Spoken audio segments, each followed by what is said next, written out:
That's the mood I wanted to start on. So my name's Emily MacArthur. I'm a member of Workers Strike Back, as well as Revolutionary Workers. I was a campaign manager for our fight to defeat the right-wing recall against Kshama when she was the lone socialist in City Hall.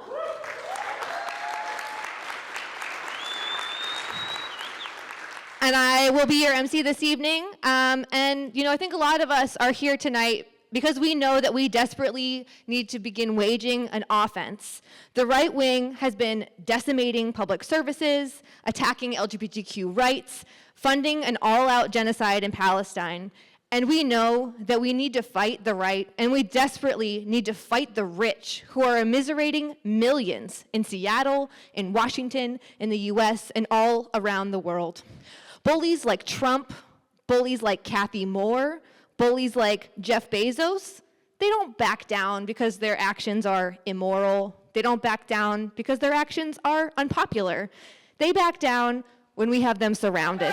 What do we do? Stand up, fight back! What do we do? Stand up, fight back! When we show them that we are strong and united, like we defeated Trump's Muslim ban in 2017, like we defeated Jeff Bezos' money bomb in 2019, 2020, and again in 2021, and like we did Kathy Moore and the other Democrats on the Seattle City Council doing the bidding of corporate landlords just last week. And all of us here tonight know that Kshama Sawant has proven herself time and again for well over a decade to not only be a genuine fighter, but to be an extraordinarily effective fighter. And that is why we want to send her to Washington, D.C. She has an incredible track record of using her office to win historic victories, including the first $15 an hour minimum wage in any major city, the Amazon tax for affordable housing, and a long list of landmark renters' rights, including the $10 a month cap on late rent fees, the ban on winter evictions, and the 6 months notice of rent increases. Kshama, when she was in office, went to war for working people. And that is why we want to put her back in office. She built movements of thousands of people to take on big business, corporate landlords, and the Democrats on city council, and won victory after victory. And one thing that I think has been crucial to Kshama's success is that she knows who her allies are, but she also isn't afraid to name who the enemies are.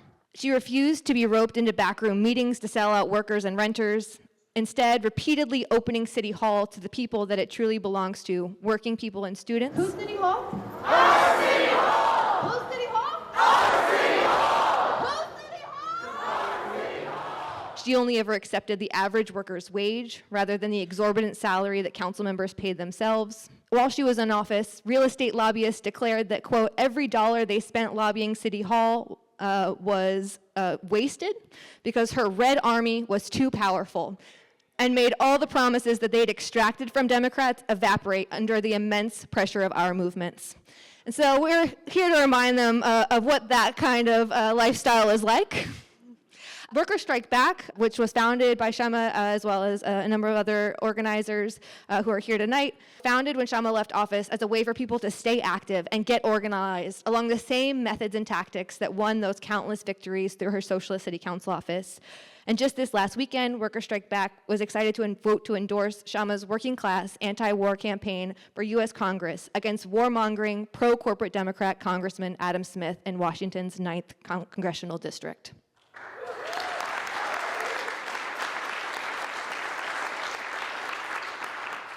So it's my great honor to introduce a series of speakers tonight who have been active in so many fights alongside Kshama Sawant to talk about why this campaign is extremely timely and so important for all of you to get involved in. Right. I just want us to imagine for a minute the chit-chat that was going on at the political establishment's holiday party at the end of 2023 when we were leaving office. Hey, Bruce, congratulations on Kshama finally leaving City Hall. You won't have to deal with her and all those rabble-rousers anymore. Yeah, thanks, Adam. You too. Now it's back to running business the way we used to, right? High fives, guys. Right? What do you think they're saying now? Oops, we didn't get rid of the movement, did we? Now, I've worked, yeah.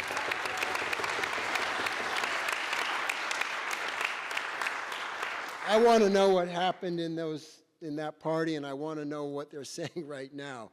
I've worked alongside Kshama and so many of you for more than a dozen years. I've seen how her movement building has produced historic wins for working people.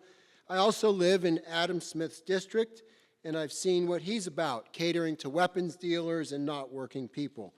He's taken money from cluster bomb companies and missile makers, ignoring the health care and housing needs of our neighbors, including the thousands of refugees from the wars that he has supported.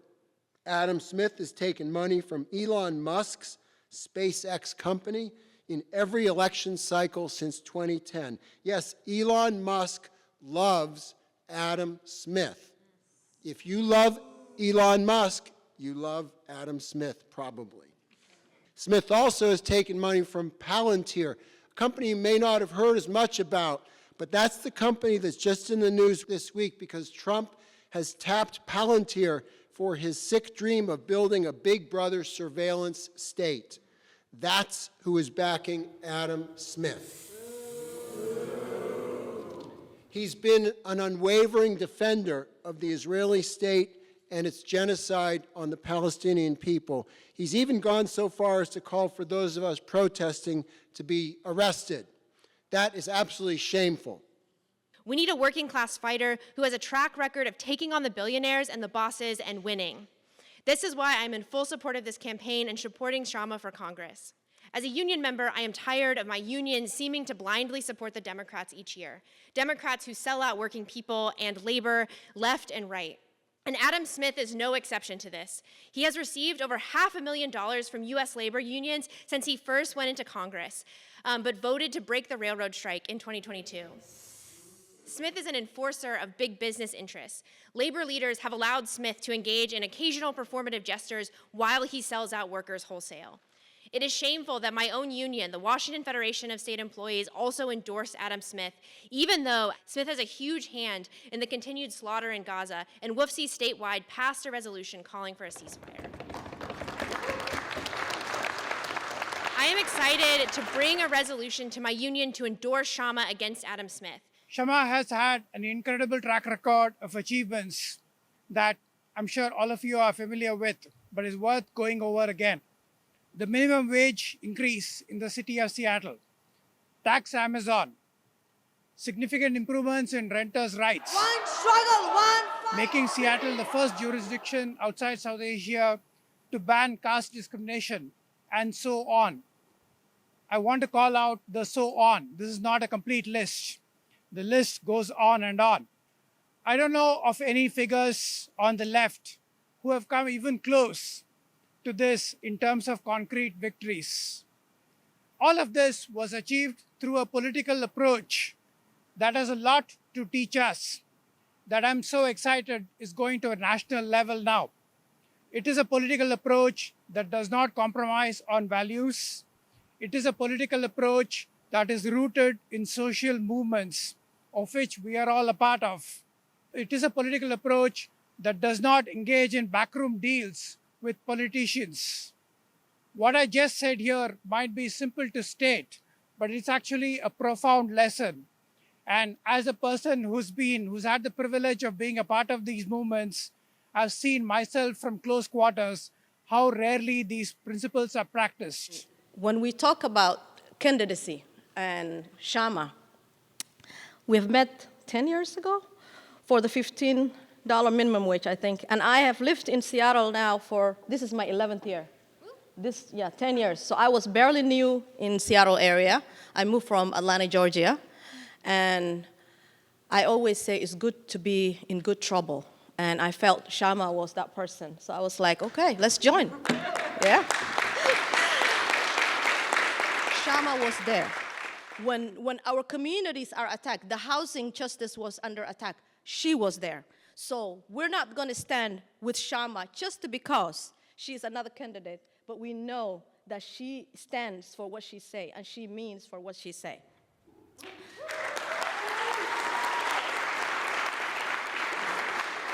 Kshama supports rental control, tenant protections, and to end the displacement of working families. She is one of the few candidates calling for an end to a genocide in Palestine. We all are aware, and it is so sad to witness and to be watching what's taking place. Not is it for the genocide that has been put under the Palestinian and their families, but at this moment, like where we're standing right now, tonight, at this minute, in this month, in this minute, this hour, they are starving. Starvation is something that you and I here cannot imagine. We probably have homes, we go home and we can eat. They have not had food for days and days, and they are really fighting for life. Imagine a mother, as a mother of three, I cannot imagine thinking of the mother who is in Palestine today, who has not had her child, did not eat for 3, 5, 7, or maybe a month. And she's just hanging on that. So think about that, all of us. So campaigns like this, when we talk about, think about what's happening in Palestine. When our healthcare right is under attack, what do we do? Stand up, fight back. When our workers are under attack, what do we do? Stand up, fight back. When our housing justice is under attack, what do we do? Stand up, fight back. When our jobs and livelihoods are under attack, what do we do? Stand up, fight back. That is why I am standing with Kshama Sawant for justice and dignity and for all of us. So please welcome our fighter of choice, Councilmember Kshama Sawant.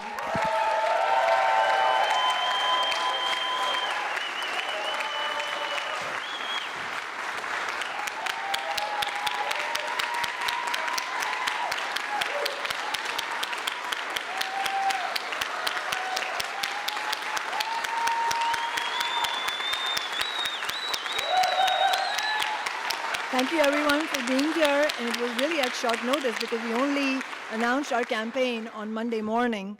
Thanks to Emily, Josie, Uba, and Jonathan who spoke before me. Thanks to Reverend Robert Jeffrey for allowing us to use this space.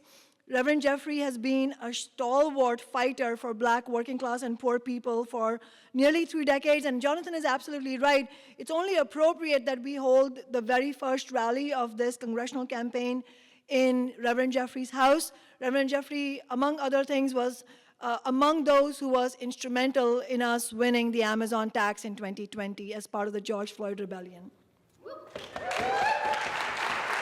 Just today, when the president of the International Committee of the Red Cross was asked to comment on her recent visit to Gaza, several weeks into Israel's ongoing total blockade on humanitarian aid, she declared that Gaza has been transformed into hell on earth.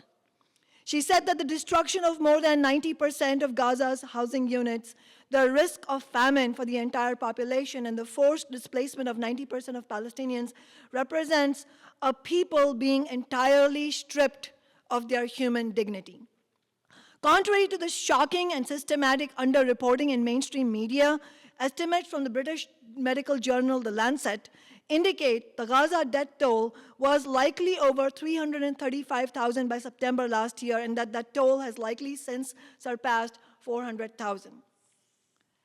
At least 100 Gazan children are being injured or killed daily since Israel resumed its genocidal offensive in March. More than 9,000 children have been treated for malnutrition already this year. All of this is bought and paid for by Adam Smith and the two warmongering parties who have backed this genocide, this Holocaust of the 21st century, to the hilt. The Israeli state could not have done any of it without the tens of billions of dollars in aid from the US ruling class. For more than 2 months, Israel has banned all food, medicine, and other goods as it carries out waves of airstrikes and ground operations. According to the United Nations, Gaza is the hungriest place on earth, and its entire population is at risk of famine, with Israel carrying out a campaign of deliberate starvation of 2 million people. As if all of this wasn't scandalous and unspeakable enough, new investigative reporting by Jeremy Scahill and others has uncovered more layers of evil. With international outcry over the starvation, the so-called Gaza Humanitarian Foundation was formed a few months ago, supposedly to deliver food and aid. But it turns out that it is a shadowy American-Israeli group that includes ex-CIA and military personnel. It is militarized, privatized, and utterly brutal. Some have called it aid washing, where in reality this pretense of aid is designed to cover up its real agenda, the escalation of ethnic cleansing. In the latest horrific news, an Associated Press study shows the systematic and widespread use of Palestinian people as human shields to examine areas for explosives. The study, which utilizes testimonials from former Israeli soldiers who are against the occupation, has found that this shockingly barbaric practice is being used in virtually every platoon of the Israeli military. The Israeli military refers to this practice as the mosquito protocol. Mosquito, like it's a bug that flies in the air and like you can kill it. Who cares about it? And that was the relationship a lot of times between soldiers and those Palestinian individuals. We should not be surprised by any of this. The whole ethnic cleansing project has always been a horrific agenda that US imperialism and that the Democrats and Republicans have backed for 75 years. And these two warmongering parties have been purveyors of endless brutal wars throughout their history. The Democrats and Republicans in the US Congress spent more than $14 trillion on war since 9/11. A third to one-half of this money is pocketed by military contractors who in turn fund the campaigns of their favorite Democrats and Republicans. One such industry treasure is my opponent in Washington's 9th Congressional District, Adam Smith, Democrat, who has held this office since 1997 and who has blood all over his hands. Smith has never met a war he didn't like. He has fully backed the genocide in Gaza. He has demonized anti-genocide activists, extremists, and left-wing fascists, called for them to be arrested, and likened their actions to the far-right attack on the US Capitol. He holds the shameful distinction of being one of only 5 sitting Democratic Congress members who voted for the Iraq War in 2002. He supported the wars in Kosovo, Afghanistan, Iraq, Libya, Syria, Yemen, and the current bloody inter-imperialist proxy war in Ukraine. For nearly 3 decades, Smith has been bankrolled by weapons industry profiteers such as Lockheed Martin, Boeing, General Dynamics, Raytheon, Northrop Grumman, Palantir, General Atomics, and Kymeta. Far from being a foot soldier, Smith is a general among the war hawks. He has helped lead the financing of the ongoing genocide in Gaza as one of the most influential members of the House Armed Services Committee. Smith is a darling of AIPAC and the Zionist lobby, the weapons industry, and the billionaire class. AIPAC was his biggest funder last year. And he has received nearly $500,000 from the Zionist lobby to date. In the summer of 2014, I used my city council office not only to attend protests at the time against Israel's indiscriminate bombardment on Gaza, but also to draft a public letter calling for an end to all US military aid to Israel, the illegal settlements in the Palestinian territories, and Israel's occupation of Palestinian lands. What was Smith doing at that time? He was enthusiastically backing Israel's Iron Dome system, which is a key component in enabling the Israeli state's slaughter apparatus against the Palestinian people. I used the final days of my decade in City Hall in October and November of 2023 to win the second and the strongest City Council resolution at the time, calling for a ceasefire in Gaza and an end to all military aid to Israel. At that moment, Smith was part of Biden's cabal that was monstrously insisting on over $100 billion of military funding for not just Israel, but also in the war in Ukraine, instead of funding the needs of working people struggling with the severe cost of living crisis. Adam Smith stands out as one of the most thoroughly pro-corporate politicians out of all the Democrats in the US Congress. He has shown long-standing and unwavering loyalty to Wall Street. He was part of the aggressively pro-corporate neoliberal offensive of the Democratic Party in the 1990s. The Democratic Party was never a party of the working class, But under Bill Clinton, the party began to more overtly and viciously attack the working class and the labor movement. During the George W. Bush presidency, Smith worked to push the Democratic Party further rightward. His advice to Democrats was to reduce the contrast of Democrats from Bush and the Republicans. He thought the Democratic Party should consider privatizing Medicare. Notorious health insurance corporations like United Healthcare, Humana, and Cigna, who ferociously oppose Medicare for All, have donated to Smith's campaigns.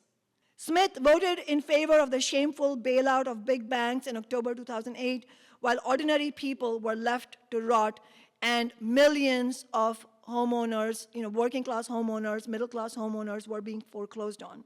He then supported continuing the funding for Wall Street under Obama. Smith's position that the Democratic Party needs to move further rightward and become more friendly to big business has only hardened over time. In December last year, appearing with Brandy Cruz, a Seattle-based Trump-supporting podcast host, he railed against what he called, quote-unquote, extreme left policies of the Democratic Party, claiming that that's what handed the election to Trump. I believe the Democratic Party brand right now is severely damaged by the influence of radical left ideology on a number of actions that party takes. I wish the Democratic Party had extreme left policies. He actually said this at a time when Biden and Harris were trying to out-Trump Trump. As one right-wing commentator remarked, Smith sounds more like a Republican than a lot of Republicans. Smith has received campaign donations, as Jonathan said, from Elon Musk's SpaceX PAC, not once, not twice, but in every election cycle since 2010. He has already received the maximum donation for his campaign next year from Alexander Karp, the CEO of Palantir, and as Jonathan said, who Karp is. Just to share with you all, the Asian Times summed it up really well. They said, Karp is building the operating system for perpetual war. Karp's company, Palantir, has been an ICE contractor under Obama, Biden, and Trump. In mid-April, Jonathan mentioned this, ICE awarded Palantir a $30 million contract to deliver a new dystopian AI platform to track immigrants in real time.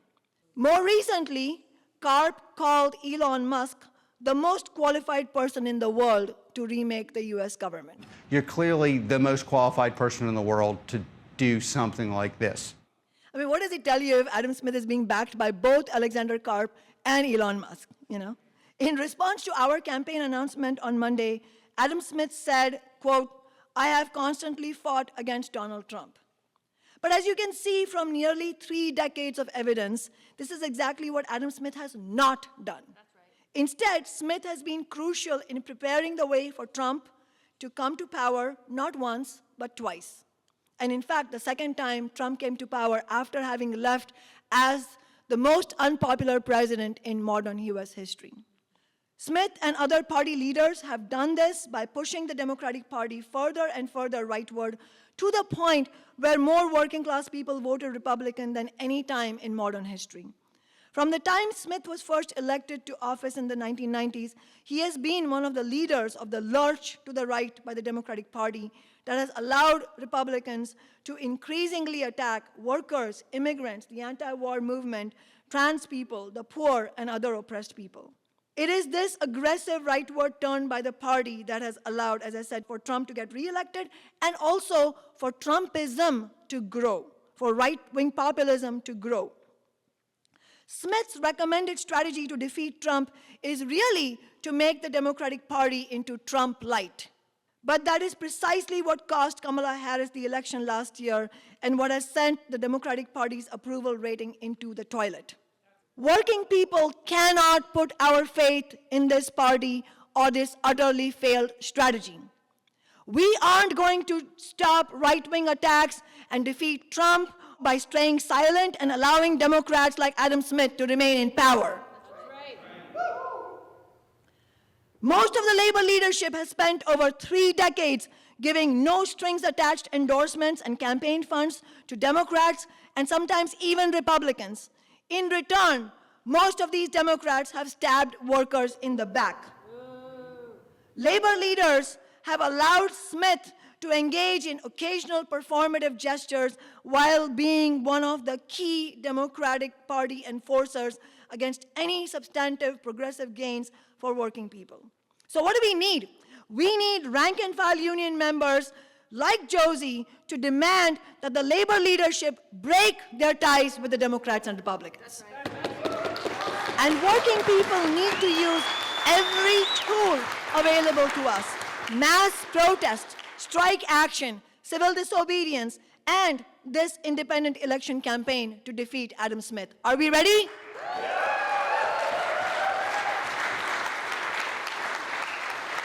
The nation's tens of millions of people are reeling from an unprecedented cost of living crisis, which is disproportionately affecting families of color. Our fighting strategy is urgently needed nationally, including in the US Congress. The kind of strategy that won us the $15 an hour minimum wage, the Amazon tax, the unprecedented renters' rights, and also the strategy that allowed us to defeat more attacks against working people. Progressive Democrats like AOC and Bernie Sanders have unfortunately refused to challenge the corporate and warmongering agenda of their party. Working people need elected representatives willing to use their positions to help build mass movements. Right now, in order to end the genocide and all US military funding to the Israeli state, defeat the attacks on public funds for our basic needs, and win offensive demands like free public health care by taxing the rich.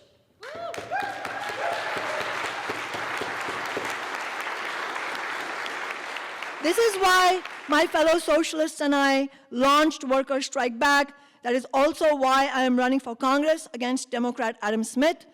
Our campaign, as I said, is calling for an end to the genocide and all US military funding, also an end to the Israeli occupation of Palestinian lands, and we are also fighting for free public health care by taxing the rich and for rent control. Just as I used my city council campaigns, election campaigns, to build the momentum for the $15 minimum wage and the Amazon tax, I will use my congressional election campaign to help build the anti-war movement and to launch a historic fight for Medicare for all.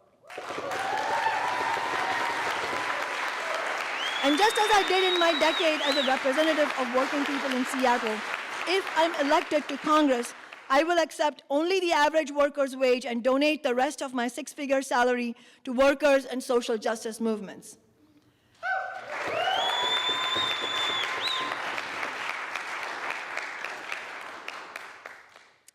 As the tide of international public opinion turns, the politicians who are responsible for the genocide are starting to realize that they just might be held accountable.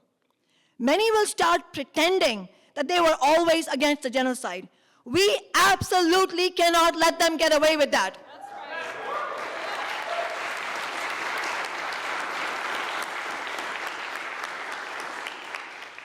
History has shown this before during the Holocaust of the 20th century.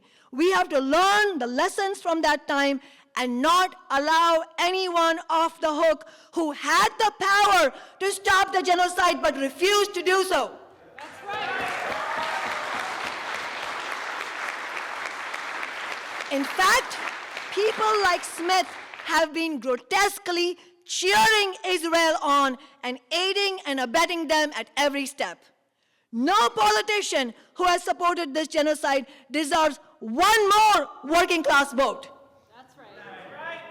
Every single one of them deserves to be thrown out of office and into the dustbin of history, starting with Adam Smith.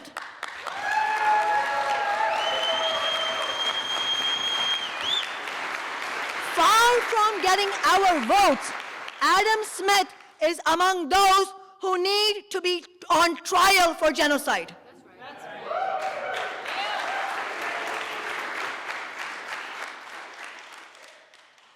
But as others have said, this will be an uphill fight, a fight like we have never fought before, because Smith will have the full force and resources of the billionaires and the weapons industry behind him. And it's not only that, You just wait and watch. They will deploy other types of weapons, and those weapons will come in the form of community leaders who will tell you that this or that candidate who is actually fighting against a genocide does not speak for the Palestinians. Kshama Sawant is not Palestinian. She can't speak about the genocide.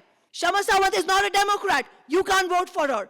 This is not a black issue, and so on and so forth. We have seen attack after attack, not only from big business, from corporate landlords, and from billionaires like Jeff Bezos, but we have seen so many NGO leaders, and unfortunately also labor leaders, carrying water, shamefully carrying water for the ruling class and for the Democratic Party. And so what we need is two things.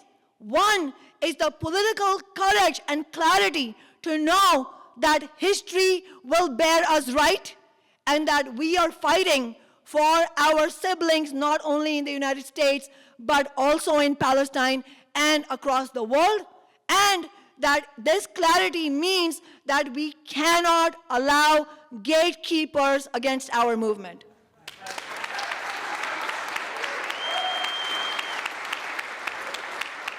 And the second thing it means is that there is no chance for us to win unless we have every single person who is inspired by this message out on the streets, at the tables, at the doors with us in this district.